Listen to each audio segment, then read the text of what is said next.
Падман і перапісаная гісторыя. Гэтак званае Міністэрства адукацыі скрэсліла з праграмы па гісторыі Беларусі перыяд адбудовы нацыянальнай незалежнасці Беларускую народную рэспубліку. Затое гэты перыяд пададзены ў кантэксце рэвалюцыі бальшавікоў у Расіі на дарозе да савецкай сістэмы. Месца на адну з галоўных старонак нашай гісторыі БНР не знайшлося, як няма месца ў сённяшняй дзяржавы на нацыянальны бел-чырвона-белы сцяг і герб пагоня. Вітаю ў аб'ектыве, Сергей Падсасонны, а пра што сёння ў выданні? Десяткі военнопалонных і кіламетры тэрыторыі ўзятыя пад кантроль. Украінскія вайскоўцы ў Курскай вобласці, падрабязнасці дзеянняў у Расіі і вайсковыя планы. Украина за один день захватила примерно чуть больше трети того, что Россия захватила за год.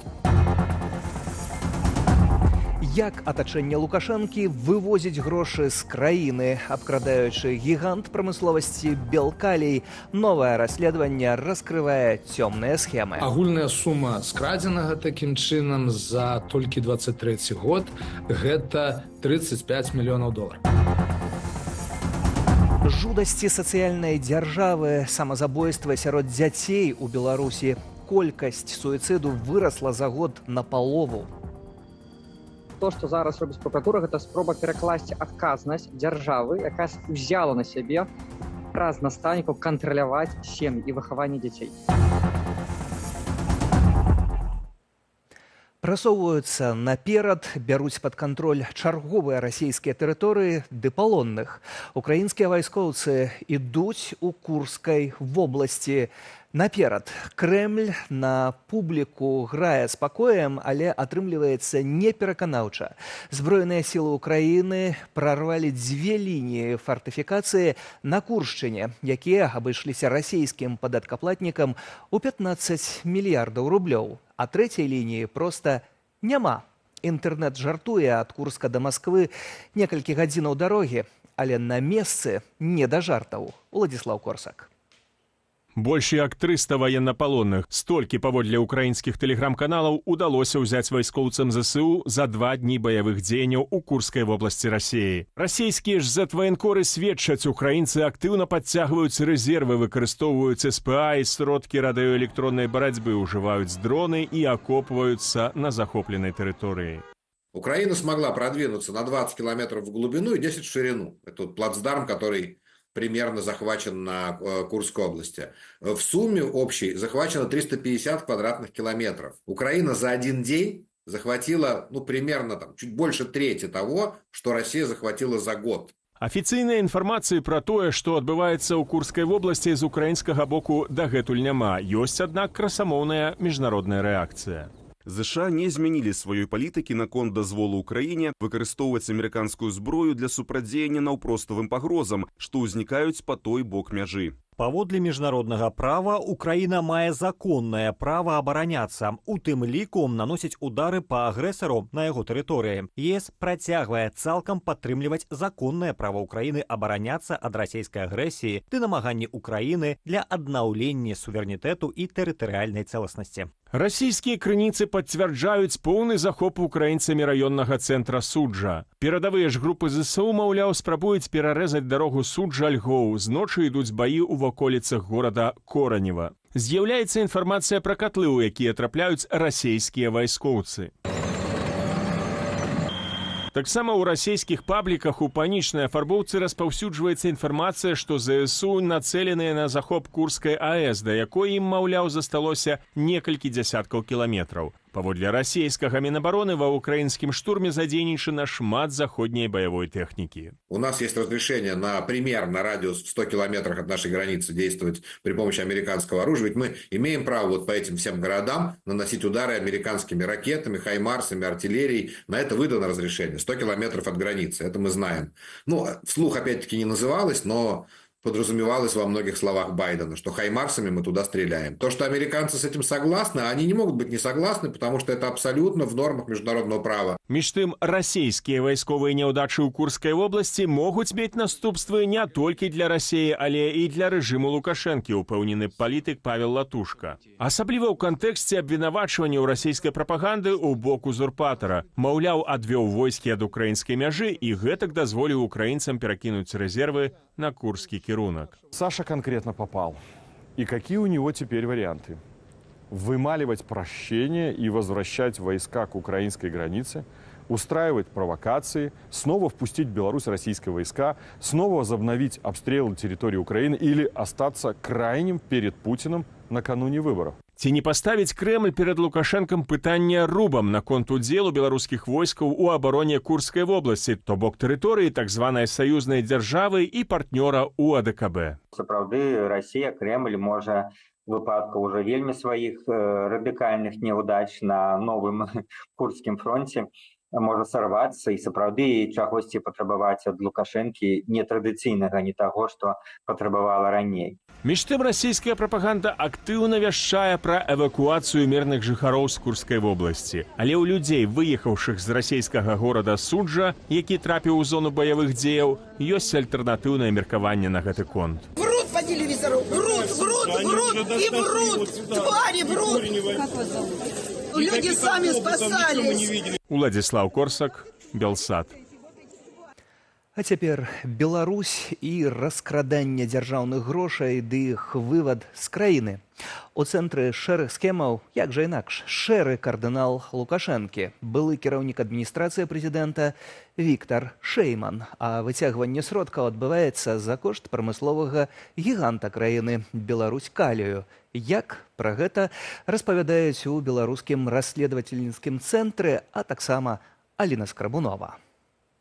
35 мільёнаў долараў. Такую суму Беларусь-Калі пераплаціў за экспедытарскія паслугі кіпарскай кампаніі Demicandum Invest Holding Limited. Згодна з беларускім расследавальніцкім цэнтрам, яе паслугі для Беларусь-Калію былі абсалютна неабавязковымі, а грошы засталіся ў кішэні паплечніка Александра Лукашэнкі. Гэта гісторыя перадусім карупцыйная. Яна пра тое, як пры экспарце беларускага калія беларускія ўлады ствараюць пракладкі, зарэгістраваныя ў розных офшорных зонах, і бенефіцыярамі гэтых пракладак з'яўляецца ў гэтым канкрэтным выпадку каманда Віктара Шэймана.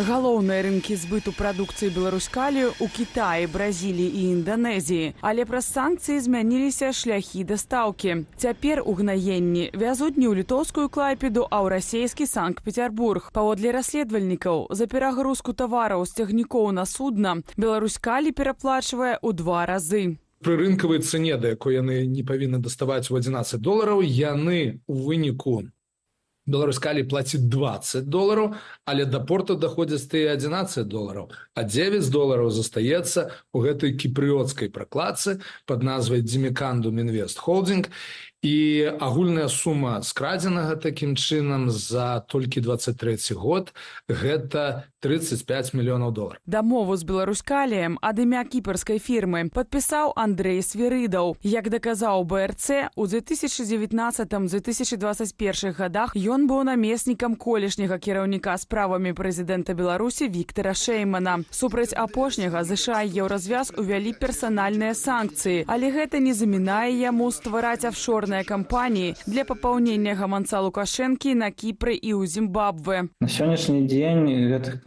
кляшчы, так называемыя, паразіты, іх не столькі шмат, але яны сталі мець больш апетыты. І мне здаецца, што нават гэтыя людзі большую шкоду прыносяць прадпрыемству, чым тыя санкцыі, якія ёсць на сённяшні дзень.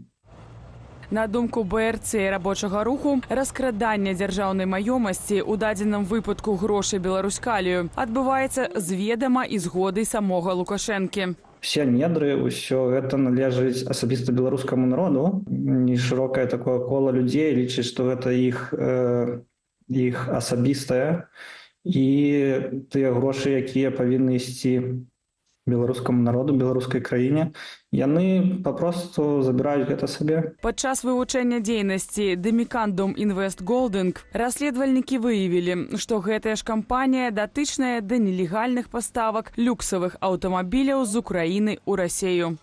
Аліна Скрабунова, Белсат. І пра кошт сучаснага мастацтва беларускі акцыяніст Алексей Кузьміч абвесціў галадаванне. Гэта рэакцыя на пастанову суда ў Францыі працягнуць яму зняволенне яшчэ на 26 дзён. Мастак заявіў, што яго трымаюць пад вартаю неабгрунтавана, а таксама паскардзіўся на схаваныя катаванні ў адносінах да сябе падчас перабывання ў адзіночнай камеры. Алексея Кузьміча судзілі за перформанс на месцы пахавання Вінсента Ван Гога ў гарадку Авер-сюр-Уаз. У канцы ліпеня беларус пачаў раскопваць магілу знакамітага мастака, заклікаючы яго абудзіцца. Перад гэтым Кузьміч заявіў наведнікам могілак, што стаміўся жыць у свеце, дзе не засталося сапраўдных мастакоў. На месцы перформансу беларуса затрымала паліцыя. Суд пакараў мастака штрафам памерам 3000 еўраў ды пастанавіў дэпартаваць яго на радзіму. Раней Алексея Кузьміча ўжо затрымлівалі ў Францыі. У 2021 годзе ён спрабаваў прабрацца ў палац Дель-Элізе, узяўшы з сабой бутэльку з вадкасцю і запаленую тканіну.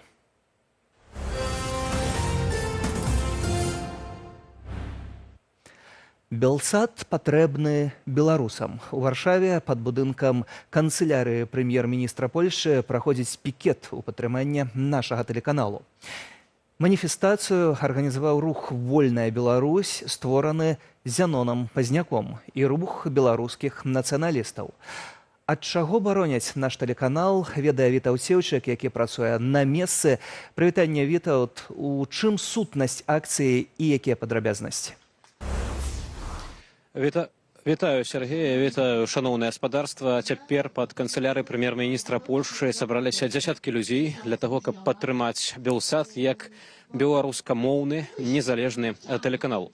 Удзельнікі мітынгу выступаюць супраць рэформаў, анансаваных польскім тэлебачаннем, рэформаў структуры, паводле якіх Белсат мае ўвайсці ў склад такога хаўрусу іншых замежных рэдакцыяў польскага тэлебачання.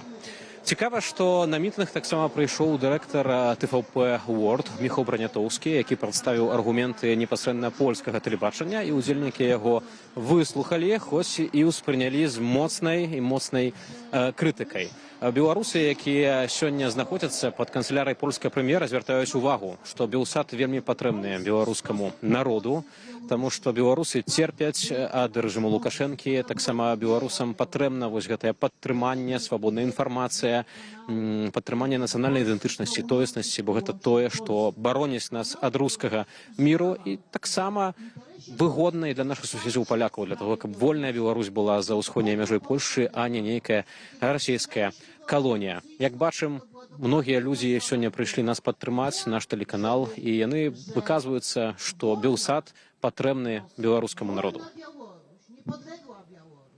Дзякую, Вітаўт, за гэтыя падрабязнасці. Вітаўт Сеўчык з-пад канцылярыі польскага прэм'ера, дзе ў гэтай хвіліны адбываецца акцыя падтрымання нашага тэлеканалу.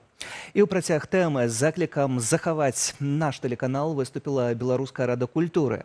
У сваім лісце да прэм'ер-міністра Польшчы Дональда Туска рада заявіла, што, цытую, страта Белсату можа аказацца для Беларусі і беларусаў дадатковым штуршком да імперскай Расеі. 4 ліпеня польскае тэлебачанне публічна прэзентавала план рэформы сваёй структуры. Белсат мае ўвайсці ў склад новага цэнтру замежных рэдакцыяў, падпарадкаваных кіраўніцтву ТВП World. Апроч вяшчання па-беларуску і па-расейску мае з'явіцца украінскамоўная рэдакцыя. Кожная мова будзе мець свае 6 гадзінаў у дзённым эфіры, а кожны тэлеканал мае выступаць пад сваім лагатыпам і мець аўтаномію. Кіраўнік ТВП World Міхал Бранятоўскі адзначыў, што некай ліквідацыі Белсату не будзе, а тэлеканал атрымлівае новыя магчымасці. Таксама прэс-сакратар МЗС Польшчы Павел Вроньскі запэўніў, што на практыцы для гледачоў Белсату нічога не зменіцца, а Польшча працягне падтрымліваць тэлеканал, які працуе для беларускага грамадства і спрыяе захаванню беларускай нацыянальнай ідэнтычнасці. 1 жніўня перастаў, аднак, працаваць сайт Белсату.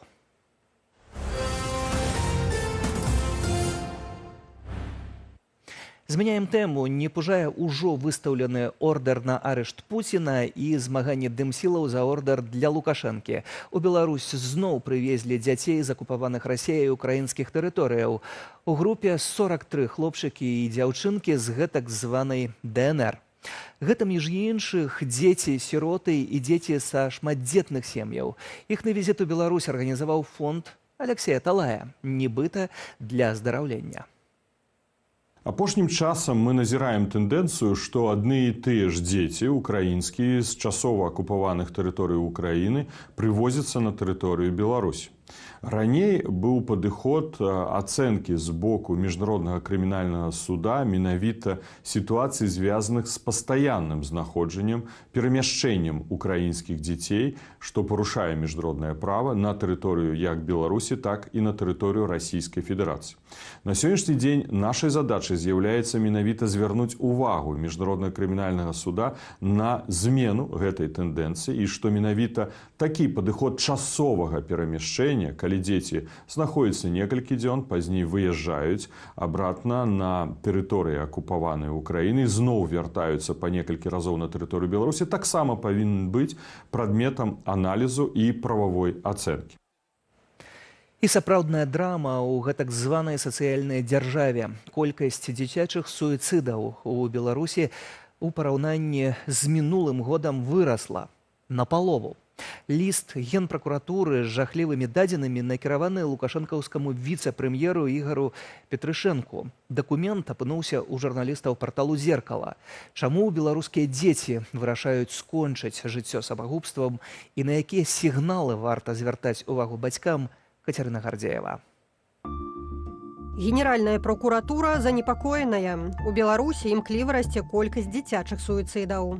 Згодна з дакументам, што перахапіў Белпол, з пачатку года колькасць дзяцей, што ўчынілі самагубства, вырасла напалову. Никто не смотрит на действительное положение вещей, потому что оно никого не интересует, потому что даже если ты узнаешь о том, что происходит, то никто не будет заниматься ребенком, никто не будет заниматься тем, чтобы ребенку помочь, всегда будут искать виноватого в этой ситуации. Все будут заняты только тем, чтобы прикрыть свою, скажем так, свою спину, но никто не будет заниматься ребенком. Паводле справаздачы, летась вырашылі пайсці з жыцця 12 юных беларусаў. Сёлета ж адчайны крок зрабілі ўжо 19 падлеткаў. У росце колькасці дзіцячых суіцыдаў Генпракуратура вінаваціць Міністэрства адукацыі. Маўляў, менавіта педагогі своечасова не звяртаюць увагу на крызісны стан дзяцей і фармальна ставяцца да прафілактыкі самагубстваў. Ніякіх інструментаў уплыву настаўнікаў, класных кіраўнікоў на сем'і, на дзяцей няма. Звычайна гэта ўзнікае такія праблемы, так, псіхалагічна ў дзяцей. Гэта калі бацькі выпіваюць, і дзіцяці не можа вырвацца з таго цяжкага матэрыяльнага становішча, таго псіхалагічнага стану, якім яны знаходзяцца, бо яны вяртаюцца, бацькі п'юць, галеша, яны хочуць вырвацца. Часта ў гэтых дзяцей няма магчымасці куды вырвацца. Але спецыялістаў, да якіх маглі б звяртацца дзеці па дапамогу, не хапае. Пра гэта кажуць самі сілавікі. Паводле дакументу, амаль у 5-й частцы сацыяльна-педагагічных цэнтраў і школах не стае педагогаў-псіхолагаў. Перадусім у вёсках. Ёсць две прычыны, чаму маладыя настаўнікі ці псіхолагі маладыя не едуць у вёску. Першае, гэта, канешне, адсутнасць побытавых умоваў. Па-другое, гэта цяжкая такая эмацыянальная атмасфера, бо там менталітэт такі, што людзі бачаць разруху, так, няма пазітыва, каб быў кар'ерны рост. Генеральная прокуратура заўважыла і іншую трывожную тэндэнцыю. Узрост дзяцей, якія вырашаюць звесці рахункі жыццём, зніжаецца. Самаму малому самагубцу сёлета было ўсяго 10. першае, на што трэба звярнуць увагу, што резка змяняюцца паводзіны дзіцёнка.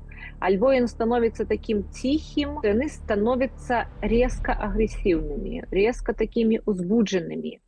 Яны на такую невялікую заўвагу бурна рэагуюць, то бок это крыкі, это такія абвінавачванні. Это таксама з'яўляецца паказальнікам таго, што было б добра звярнуцца за дапамогай да псіхолагаў.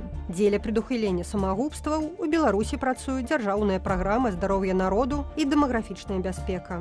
Але выконваецца яна неналежным чынам, зазначаецца ў дакуменце. Але ж атрымаць першую дапамогу ад дзяржаўных структураў магчыма.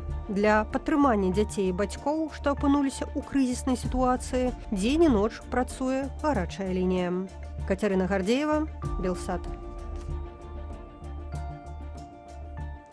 А тым часам рэжым Лукашэнкі рыхтуецца да барацьбы гэтым разам з афрыканскую чумою свіней. Дзеля гэтага нават стварылі адмысловы штаб, што вынікае з пастановы, апублікаванай на нацыянальным прававым інтэрнэт-партале. Штаб ачоліў віцэ-прэм'ер Юрый Шулейка. Пры гэтым аніякіх звестак пра зарэгістраваныя выпадкі хваробы на сайце Міністэрства сельскай гаспадаркі і харчавання няма. Афрыканская чума свіней – віруснае захворванне, ад якога няма вакцыны. Хворая жывёліна памірае цягам 2 дзён. Чалавеку гэты вірус не перадаецца. Эпідэмію афрыканскай чумы свіней фіксавалі ў Беларусі ў 2013 і 2014 годах. Тады ў краіне вымушана закрывалі свінакомплексы ды пачалі адстрэл дзікоў. І напрыканцы алімпійскі Парыж са старту ў паўфінал. У першы свой дзень на алімпійскіх гульнях беларуска Юлія Трушкіна заняла 2-е месца ў кваліфікацыі на дыстанцыі 200 метраў у каноэ-адзіночцы. Прадстаўніца нашай краіны пад нейтральным сцягам саступіла амерыканцы Нэйвін Гэррысон. На 13-й дзень алімпійскіх гульняў у агульнакамандным заліку лідаруе каманда Кітаю. У іх 28 залатых медалёў, на 1 менш у ЗША. У Аўстраліі 18 залатых медалёў, у Францыі 13. Столькі ж у Вялікай Брытаніі, але яна саступае ў колькасці срэбраных узнагародаў. І ўсё ў аб'ектыве. Дзякую, Сергей Пацасон. А праз момант Віталь Бабін і Белсат Зум. Заахвочваю застацца з намі. Да сустрэчы ў эфіры.